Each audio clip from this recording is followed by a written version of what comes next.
बिस्मिल्लाहिर्रहमानिर्रहीम। Dear students, अस्सलाम वालेकुम। डियर स्टूडेंट्स, आज हमारा prevention of electronic crimes act का लास्ट लेक्चर है और हमने डेफिनेशंस को पढ़ना है। और हमने पहले लेक्चर में डिसाइड किया था, पहले या दूसरे लेक्चर में, कि हम डेफिनेशंस को दीगर सेक्शंस के साथ मिला के पढ़ेंगे और फिर हमने उनको पढ़ा भी। तो बेसिकली इस लेक्चर की ज़रूरत नहीं थी, लेकिन जस्ट फॉर सेटिस्फेक्शन मैंने सोचा है कि जो डेफिनेशन हमने पढ़ी है हम उसको रिपीट नहीं करेंगे, लेकिन जो डेफिनेशन रह गई है उसको हम जो है वो देख लेंगे। ठीक है, तो ऑलमोस्ट हम जो है वो कर चुके हैं। In this act unless there is anything repugnant in this subject और कंटेक्स्ट, वो कहता है, वो कह रहा है कि ये जो डेफिनेशंस बताऊंगा ना नीचे, ये इनकी डेफिनेशन यही होगी अनलेस के कुछ और लिखा हो इस एक्ट के अंदर, इनसे हट के कुछ लिखा हो, तो उस सूरत में जैसे वो लिखते हैं नॉट विद स्टैंडिंग। ठीक है, तो वो बेसिकली क्या होता है, उसका मतलब ये होता है कि आप वो जो नॉट विद स्टैंडिंग के आगे जो प्रोविजन बताएगी आप उसको बाईपास कर दो, और उस प्रोविजन के अंदर अगर कोई टर्म की डेफिनेशन यहाँ दी है तो फिर वो डेफिनेशन भी बाईपास होगी। एनी हाउ, आपको एक एग्जांपल दी मैंने। अच्छा जी, ये हमने पढ़ी हुई है, एक्ट की डेफिनेशन हमने पढ़ी हुई है। एक्ट क्या है, अ सीरीज़ ऑफ एक्ट है। ठीक है, और अच्छा उसके बाद एक्सेस टू डाटा क्या है। एक्सेस मीन गेनिंग कंट्रोल और ability to use, copy, modify और delete any data held in or generated by the device और इंफॉर्मेशन सिस्टम। क्यों जी, है ज़रूरत इसको बोलने के लिए कि उस चीज़ का कंट्रोल हासिल करना या इस चीज़ की एबिलिटी हासिल कर लेना कि कोई चीज़ जो है उसको इस्तेमाल किया जाए, कॉपी किया जाए, मॉडिफाई किया जाए या डिलीट किया जाए। ठीक है, किसी डाटे को held in or generated by the device, जो कि किसी डिवाइस या इंफॉर्मेशन सिस्टम पे मौजूद है या वहाँ पे वो जनरेट हुआ है। ठीक है, अच्छा उसके बाद जो है access to information system mean gaining control और ability to use any part और whole of any information system whether और not through infringing any security measure, कि वो तोड़ के क्या कहते हैं उसको, वो तोड़ के जो सिक्योरिटी में ये फायरवॉल है, तो वहाँ का कंट्रोल हासिल कर लेना किसी सिस्टम का, किसी सॉफ्टवेयर का, किसी एप्लीकेशन का, किसी इंफ्रास्ट्रक्चर का, तो उसको कहते हैं एक्सेस टू इंफॉर्मेशन सिस्टम। अच्छा बच्चों, मैं आपको एक टिप बताऊं। देखो, एक्सेस टू डाटा ना, अब आपको को नहीं याद आ रहा कि ये किस प्रोविजन के साथ मिला के पढ़ना है, ये किस, तो आप इसको इस तरह करें ना कि मसलन यहाँ पे ना फाइंड का ऑप्शन होगा, या कंट्रोल F कर ले, ये आ गया, ये फाइंड का ऑप्शन आ गया। यहाँ आप लिखें access to data, access to data. ठीक है, तो एक मिनट, एक्सेस, अब थोड़ा सा हमें आगे जाना चाहिए। एक्सेस टू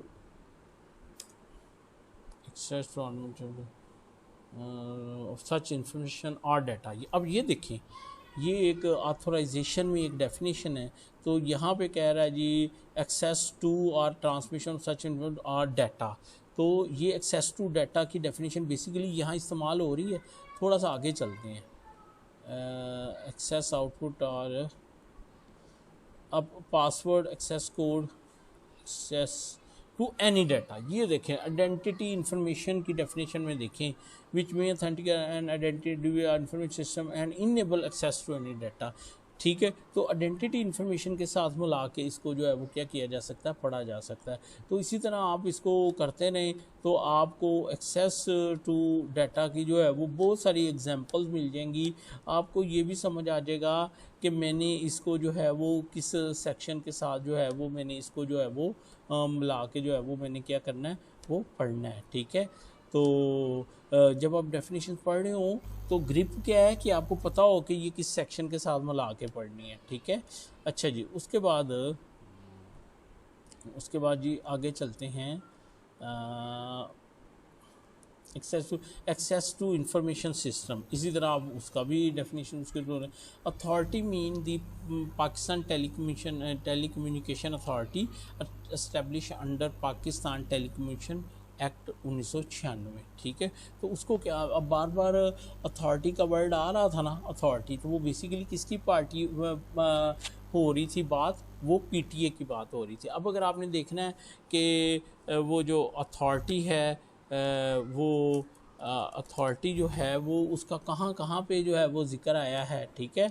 तो उसके लिए जो है आप ये देखें, आखिरी सेक्शंस में भी हम पढ़ रहे थे कि पीटीए की ही बात हो रही थी, ठीक है। ये देखें आगे सेक्शन, मुख्तलिफ सेक्शन में अथॉरिटी की बात हो रही है। तो authority mean PTA, authority mean PTA, ठीक है। होप कि आपको जो है वो मेरी बात की जो है वो समझ जो है वो आ गई है, ठीक है। अच्छा, एक्चुअली मैं ना रिलैक्स हूँ, इस लिहाज से कि जो मुश्किल चीज़ें थी वो मैंने पहले 1-2 लेक्चर्स में करा दी। अब बाकी जो हैं वो आप खुद कर सकती हैं। अगर इंग्लिश का मसला है तो गूगल के ऊपर सर्च करके आप अपना कंसेप्ट क्लियर कर सकते हैं, ठीक है। अब इतनी तो आप में मैच्योरिटी होनी चाहिए ना। Authorization means authorization by law और by the person empowered to make such authorization. ये हमने पढ़ा हुआ, जो पढ़ा है मैं नहीं उसको जो है वो करूँगा। ऑथोराइज ऑफिसर्स, ये भी हमने पढ़ा हुआ है। कोड भी पढ़ा हमने, ठीक है। कंटेंट डाटा भी पढ़ा है, कोड की डेफिनेशन भी हमने पढ़ी है, क्रिटिकल इंफ्रास्ट्रक्चर की भी पढ़ी है, क्रिटिकल इंफॉर्मेशन की भी पढ़ी है, डैमेज टू इंफॉर्मेशन सिस्टम की भी पढ़ी है, ठीक है। Damage to any information mean an unauthorized change in the ordinary working of an information that impairs its performance, access, output और change the location whether temporary और परमानेंट विद और without causing any change in this system. लो जी, damage to information system का क्या मतलब है कि उसकी जो परफॉर्मेंस है, वो जो काम कर रहा है उसको इम्पेयर किया जाए, उसको डैमेज किया जाए, उसको कम किया जाए, ठीक है।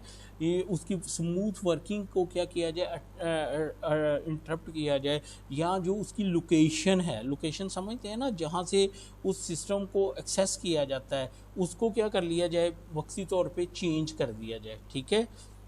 उसको चेंज कर दिया जाए। जब उसको चेंज कर दिया जाएगा तो फिर क्या होगा कि जो जो उस सिस्टम के साथ रब्ता करेगा उसको नो का जवाब मिलेगा, क्योंकि उसकी लोकेशन चेंज कर दी गई है, ठीक है।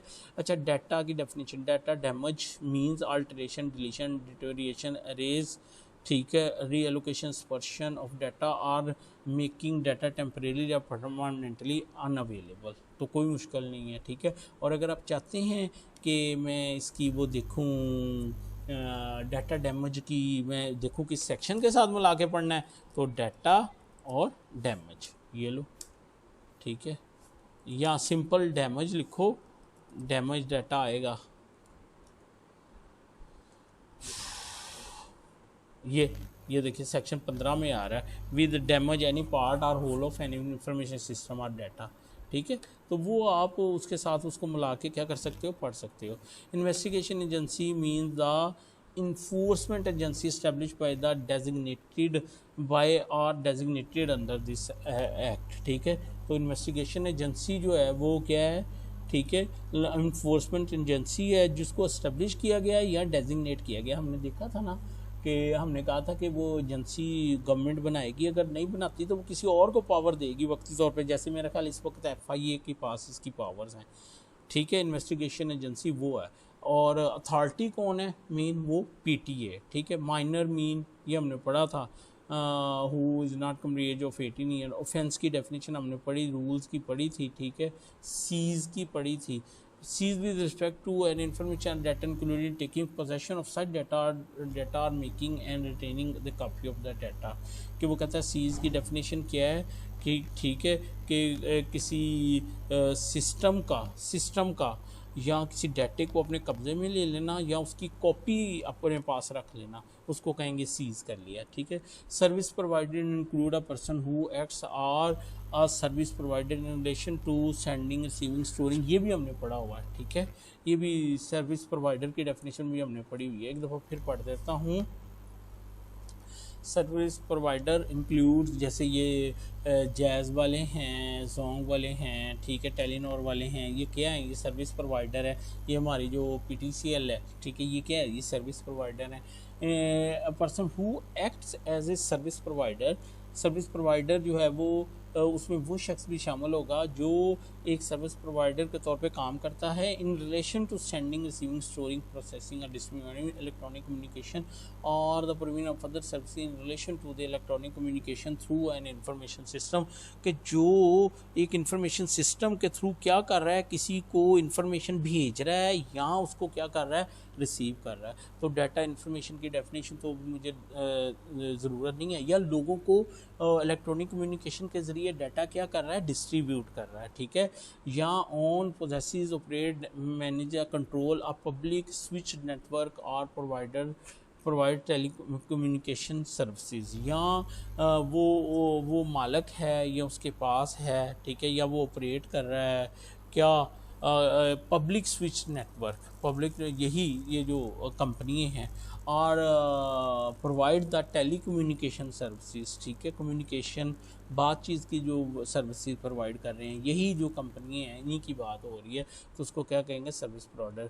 Processes are store data on behalf of such electronic communication service are user of such, या जो वो डाटा को प्रोसेस कर रहा है या स्टोर कर रहा है इलेक्ट्रॉनिक कम्युनिकेशन सर्विस की सूरत में, डाटे को स्टोर कर रहे हैं अपने पास, उसको क्या कहेंगे, सर्विस प्रोवाइडर कहेंगे, ठीक है। सब्सक्राइबर इंफॉर्मेशन, ये भी पढ़ा था हमने, ठीक है। Any information held in any form by a service provider relating to the subscriber other than traffic data. देखना, मैंने किसी फ़र्ज़ कर लें किसी सर्विस प्रोवाइडर से सर्विसेज ली हुई है, तो ओबियसली मेरी इन्फॉर्मेशन उनके पास जो है वो क्या है, मौजूद है। ट्रैफिक डाटा की डेफिनेशन होगी, अनऑथोराइज की होगी, अनऑथोराइज इंटरसेप्शन की भी हो गई, और unsolicited information mean the information which is sent for commercial and marketing purposes against explicit rejection of the receipt and does not include marketing authorized under the law।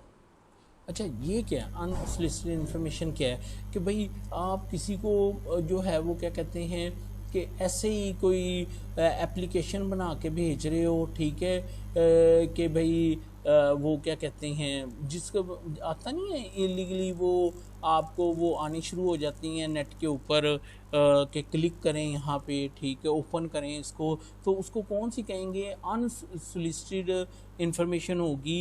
Information which is sent for commercial and marketing purposes against explicit rejection of the receptionist, कि जो उसकी requirement नहीं है जिसको वो जा रही है, and does not include market authorise under the law, लेकिन जो ऑथोराइज्ड बाय लॉ है मार्केटिंग, उस वो अनसोलिसिटेड इंफॉर्मेशन में जो है वो शामिल नहीं है। अगर आप इसको उसके साथ मिला के पढ़ लेंगे, देखें तो ये आप जो है वो अगर इसके साथ मिला के पढ़ेंगे आप मुख्तलिफ सेक्शंस के साथ, तो यकीनन आपको इसकी समझ आ जाएगी। तो ये देखें, ये स्पैमिंग में वो उसकी अनसोलिसिटेड इंफॉर्मेशन की डेफिनेशन आ गई, तो उसको मिला के पढ़ेंगे तो वो आपकी जो है वो कन्फ्यूजन जो है वो क्या हो जाएगी, दूर हो जाएगी।